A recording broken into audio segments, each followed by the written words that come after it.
Australia में जो आतंकवादी हमला हुआ वो शायद सब लोगों को पता है, और उस हमले को करने वाले लोग भी कौन है ये भी सबको पता है।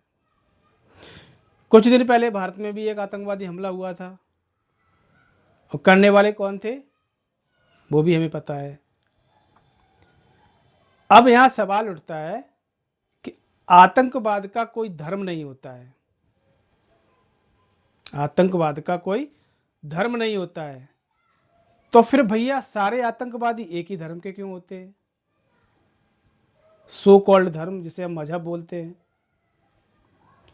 दूसरा फैक्टर कि लोग मजबूरी में आतंकवादी बनते हैं, फाइनेंशियल कंडीशन उनकी खराब है, समाज से शोषित वंचित लोग हैं। तो भारत में जो आतंकवादी पकड़े गए, आतंकवादी घटना में इन्वॉल्व लोग हैं जिनके यहाँ से विस्फोटक पकड़े गए, वो तो भैया सबसे हाईली क्वालिफाइड थे, डॉक्टर थे, एमबीबीएस थे, एमडी थे। अब वो कौन से भाई लाचार बेचारे हालात के मारे हुए हैं? सोचने वाली बात है ना। अब भारत में तो भाई कहते हैं कि भाई ये हमला आरएसएस ने करवाया, बीजेपी ने करवाया। ठीक है, ये एक सोच है, मतलब लोग टीवी चैनल पर जाके बैठ जाते हैं, बड़े बड़े दाढ़ी वाले मुल्ले, ठीक है, उनको डिफेंड करने के लिए।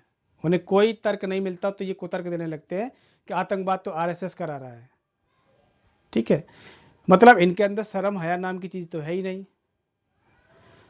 मान लेते कि एक बार भारत में अगर आरएसएस आतंकवादी हमले करा रहा है, ऑस्ट्रेलिया में कौन करा रहा है भैया? ऑस्ट्रेलिया में कौन सा आरएसएस है, कौन सा बीजेपी है, कौन सा मोदी है? तो जो लोगों में ये भ्रांतियां फैलाने की कोशिश करते हैं ना भारत में बैठे हुए कुछ बुद्धिजीवी या क्या टोपी वाले, तो भैया ये सब फैलाना बंद करो। आप लोग अगर आतंकवादी नहीं है तो आतंकवादियों को सपोर्ट करते हो ना, जो बैकफायर देते हो, वो आतंकवाद से कम नहीं है या किसी आतंकवादी से कम नहीं है। मैं रोज देखता हूँ टीवी डिबेट, ठीक है, आप एक सामान्य झगड़े को आतंकवादी से तुलना कर देते हो। किसी हिंदू मुस्लिम की किसी बात पे लेकर झगड़ा हो गया, किसी ने किसी को मार दिया, पीट दिया, तो आप उसकी तुलना आतंकवाद से करते हो। जो निहत्थे लोगों पे हथियार चलाते, AK-47 से, AK-56 से बम फोड़ते हैं, उनकी तुलना आप एक आपस में हुए झगड़े से कर देते हो। तो ये भारत में बैठे हुए कुछ मौलाना मौलवी हैं जो टीवी डिबेट पे आते हैं 5 बजे से लेकर 9 बजे तक, जो मुजरा चलता है टीवी पर, उसमें। और मेरी तो समझ में नहीं आती कि ये लोग इतना अपने आप को एक्सपोज करते हैं, हमारी सरकारें क्या कर रही है? वो खुद बोल रहे हैं, वो खुद डिफेंड कर रहे हैं, सबको दिख रहा है कि ये आतंकवादियों को कैसे डिफेंड कर रहे हैं, हर चीज़ से, हर एंगल से, फिर भी सरकार इन पर कोई एक्शन नहीं ले रही।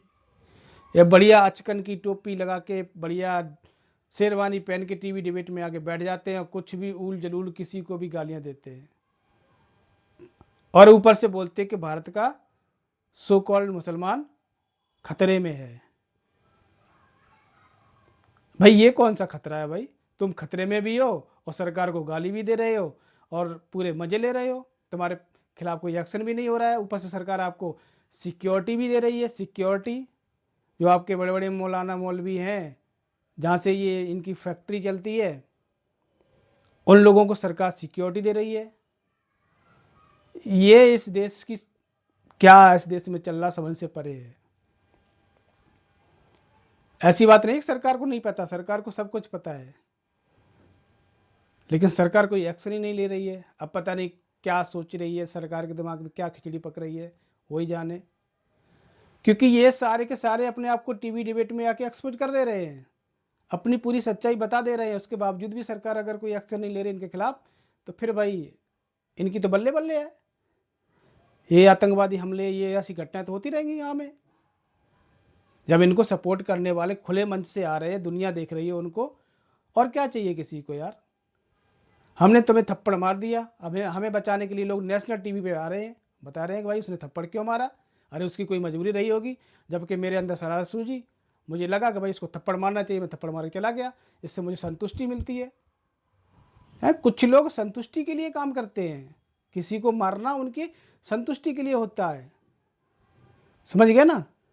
ये कोई मजबूरी या हालात के मारे हुए लोग नहीं होते हैं, ये एक आंतरिक संतुष्टि होती है और एक बहुत ही बड़ी संतुष्टि है।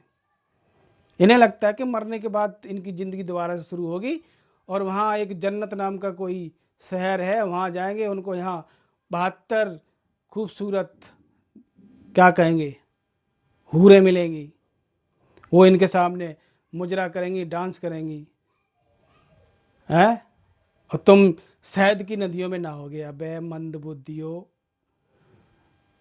कुछ तो थोड़ा सा दिमाग लगा लो यार। हम लोग भी तो हैं, हमारे यहाँ भी तो पढ़ाया जा रहा है कि तुम्हें हिंदू धर्म में अप्सराएं मिलती हैं, रंभा मेनका, बहुत सुंदर सुंदर, हैं।